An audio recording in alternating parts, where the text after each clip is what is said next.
The preacher's 5-year-old daughter noticed that her father always paused and bowed his head for a moment before he started his sermon.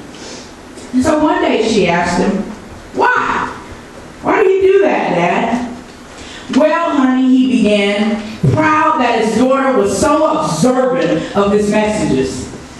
"Well, I'm asking the Lord to help me preach a good sermon." "Well, how come he doesn't answer it?" she said. Unanswered prayer. I'm thinking that maybe I should have gave what I call an okay message on Sunday so more people might be compelled, amen, to come out and give God a little bit of thank you on tonight. But I want to thank you for making it important enough in your lives to come out on this evening. The turkey can wait. Amen. The dressing can wait. Come on. The patty pie that you will not find can wait. I know because we went to about 5 stores looking for it. Heard y'all had some on Sunday and I don't think I got any, so we went on a mission. The collard greens can wait. Everything else can wait. But how much longer will we ask God to wait? Everything seems important when we're preparing for guests. And some of us have families coming in, or we're going somewhere else. You know, maybe people left tonight to get on the road to get an early start. I send prayer mercies to those folks that are traveling. I decided that service was important enough to me that I would leave in the morning. And so on tonight, I just want to share with you briefly a message that God placed on my heart. So if you would just rise for the reading of God's Word. If you open your Bible to Luke chapter 17, beginning at verse 11. I want to tell you a parable.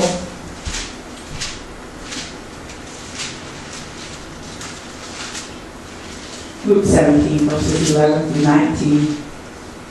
The NIV reads, "Now on his way to Jerusalem, Jesus traveled along the border between Samaria and Galilee. As he was going into a village, 10 men who had leprosy met him there.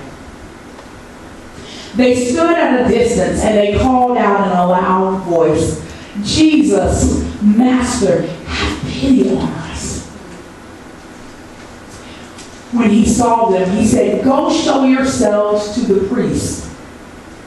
And as they went, they were cleansed. One of them, when he saw he was healed, came back praising God in a loud voice. He threw himself at Jesus' feet and thanked him. And he was a Samaritan. Jesus asked, 'Were not all 10 cleansed? Where are the other 9? Ask your neighbor, where are the other 9? Where are the other 9? What other 9? Has no one returned to give praise to God except this foreigner?' My God. Then he said to him, 'Rise and go. Your faith has made you well.'" Come on. You may be seated. Amen. Yes, that's good. Tonight I want to share with you a message titled, "When Jesus Come Through For You." Yes. I know I got a master's degree, but this is when Jesus come through for you. Not for you, but for you. Here are 10 men with leprosy who need to be healed. And what's interesting is it says that they stood, they meaning all of them, stood at a distance and called out in a loud voice, "Jesus, Master, have pity on us." Scripture goes goes on to say, one of them, when he saw he was healed, came back praising God in a loud voice. 10 men were sick. They were all crying out to Jesus, Jesus, have pity on us. Jesus says, go, be cleansed. All 10 of them go. But only one comes back and says, thank you. Only one comes back and says, thank you. When Jesus comes through for you. That's good. How many times in our life has Jesus came through for us? But we thought, we said, man, my boss promoted me. My boss gave me a promotion, man. I'm making more money now. I got a job, man. I got a job. Come on. I got a job. When Jesus come through for you.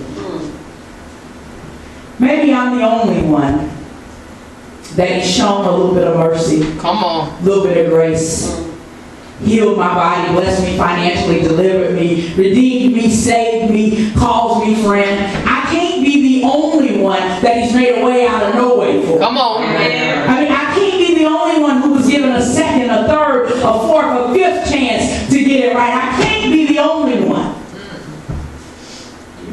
Some of us will do more thanking and shouting for the one who's unreal than Jesus, the one who's Come on. Some of us will do more thanking and shouting for people who reveal us than Jesus, who shields us daily. Come on. Some of us will do more thanking and shouting for the person who neglects us instead of Jesus, who protects us. Keep it tight. I mean, you're at a football game, Come on screaming now. out your lungs, but on Sunday, we can't hear no kind of praise Come on. or shouting from you. See, when you get excited about something you're really excited about, Come on it now. don't matter if you grew up Catholic, Baptist, Pentecostal, or Episcopal, because when Jesus Come comes on. through for you, oh, I wish I had just one with you. Some of us will do more thinking and shouting for the liquor that's eating up our liver instead of Jesus who can deliver us. Come on Some now. of us will do more thinking and shouting for people who ain't on your team instead of Jesus who can redeem. I'm just saying we ought to say thank you when Jesus comes through for us. Yes. But instead we'll take the blessings. And we'll take the credit and we'll take the glory. Instead of standing there like we're waiting in a queue or something. I mean, sometimes He blesses us so much that our praise ought to cause us to come unglued. Come on. When I think about His goodness Come on. and what He's done for me, I wish I had just one person that didn't know how they was going to eat and then all of a sudden some food came up. I wish there was somebody who knew how JM was going to get paid. I wish I had somebody that's ever had a broken heart and thought she was just going to spill over and die.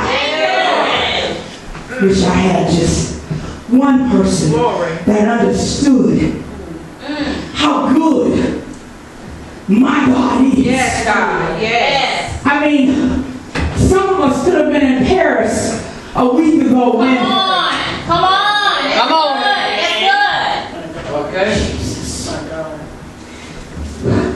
when Jesus blesses us, we owe Him thanks and praise and Yes, worship God. like never before. Thank you, God. There are two simple words with so much power. If we really thanked Him right, we'd be here for hours. Come on. I mean, if we really That's good. thought about Yes. some of those situations Come on. that we found ourselves in. Yeah. Yeah. You ever done a thing and you said, I promise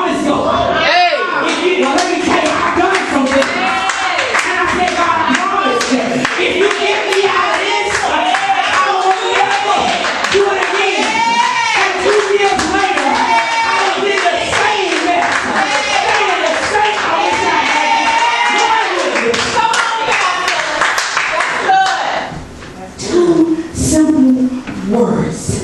Thank you.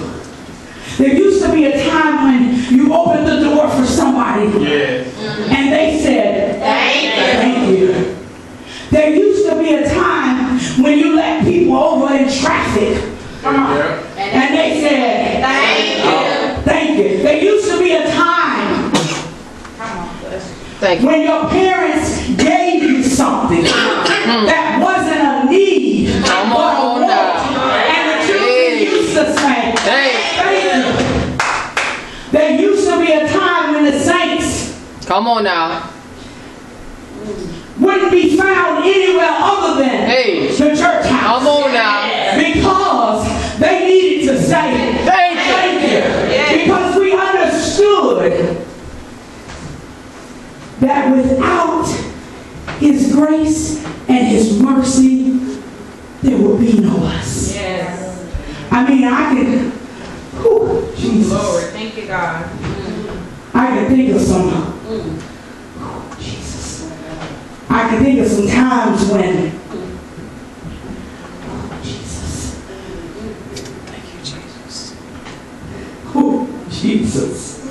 Help us, Holy Ghost. If I really thought about my life, and some of the mess I got myself into, because I knew everything. I knew more than my parents knew. I was a straight A student. So when your mom said, look, you better leave them, the boys alone, well, I followed that direction. It was the principle of what she was trying to teach me. And what happened is in that moment, Summer and Alexis, it seemed like she was the meanest mom on the earth. And it made me mad. And it wasn't until one day, I was somewhere I wasn't supposed to be. And God spared me because I guess I looked just as green as I was. So people were running out of this house, and I was in the house and I was chilling. I'm like, what they running for? Had no idea what was going on. And the officer said, ma'am, you got your ID? I said, yeah. Well, why do you need it?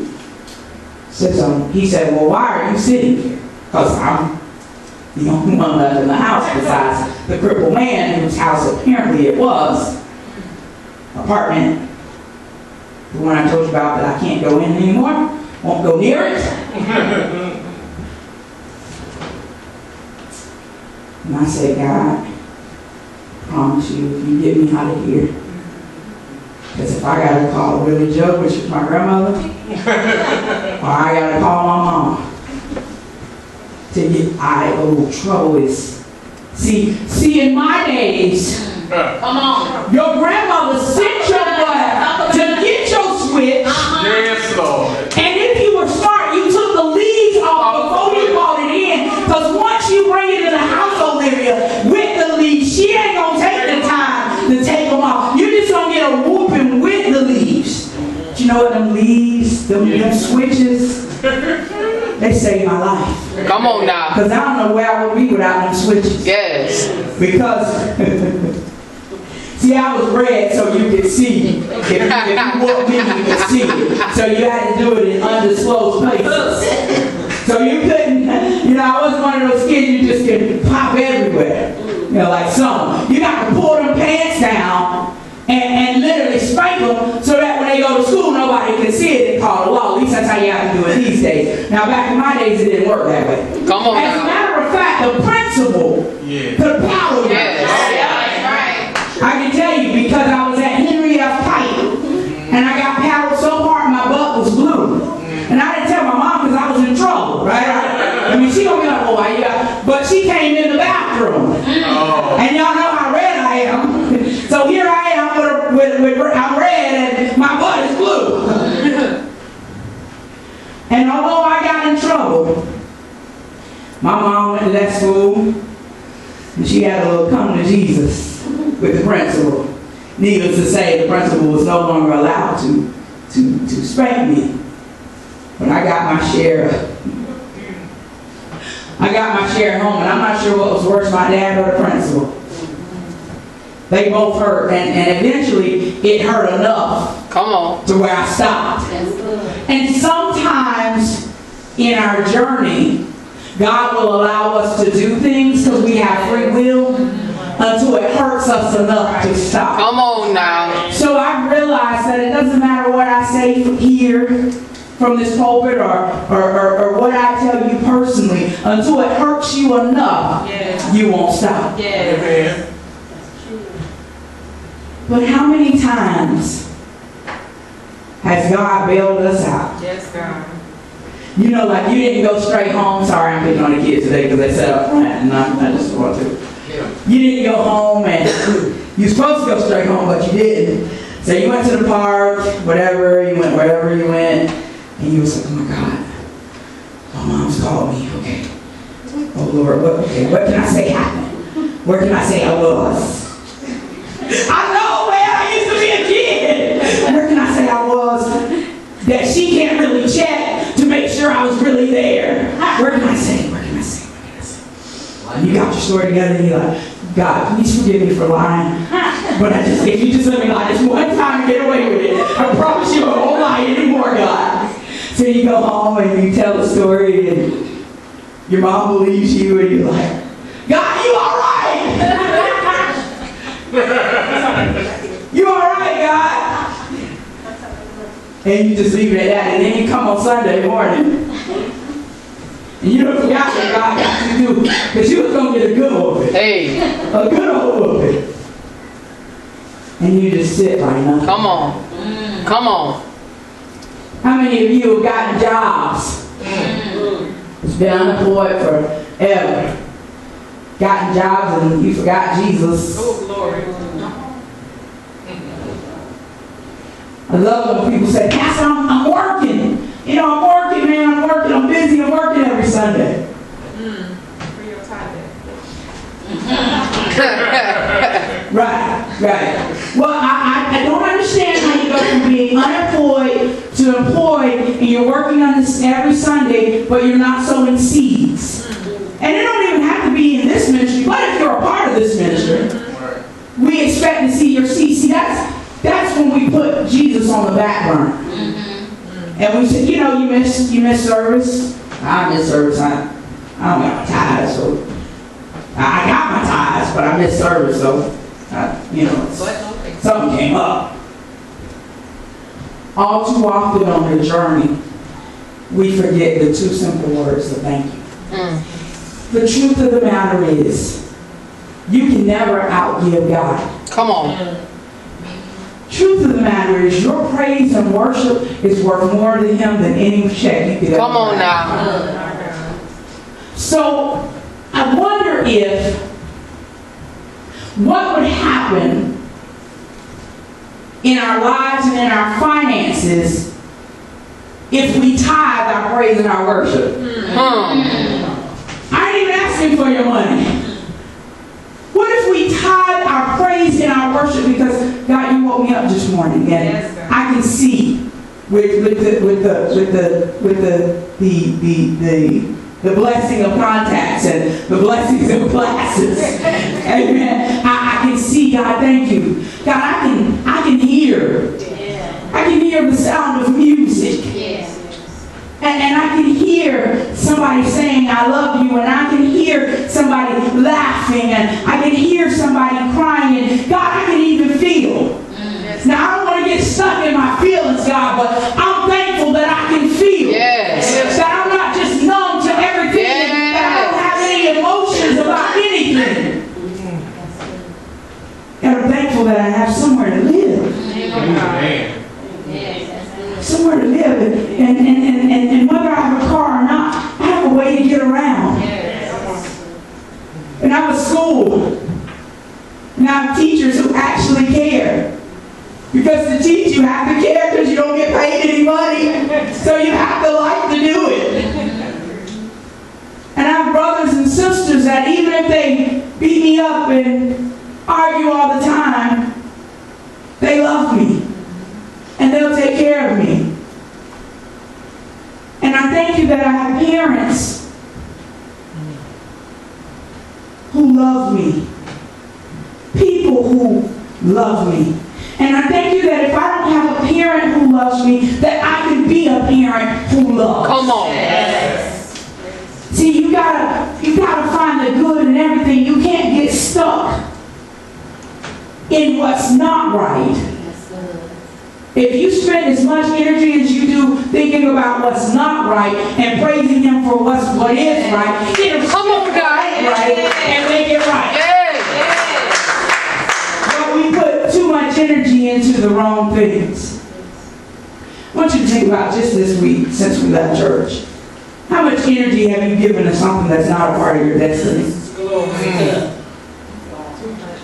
How much energy have you spent on a person, a place, or a thing that's not part of your destiny? They're not going to help you get to where it is that you desire to be. So we spend all this time and all this energy, and then when it's time to work on what it is you need to do and what it is you want to do, you're tired.